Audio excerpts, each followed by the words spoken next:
Magandang tanghali sa ating lahat. Magandang tanghali sa ating lahat. At welcome to my channel. Sa content na ito,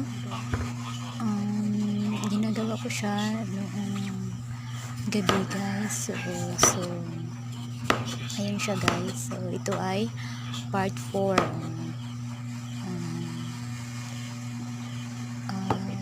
Ano bang tawag dyan?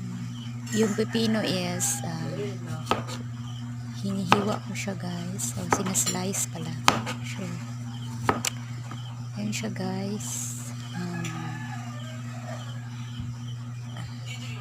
Kasi kakainin ko yan, guys. Ayun siya. Mahilig din akong kumain ng pipino. Sana ma-enjoy nyo ang aking content sa araw na ito. And thank you for watching. Bye bye.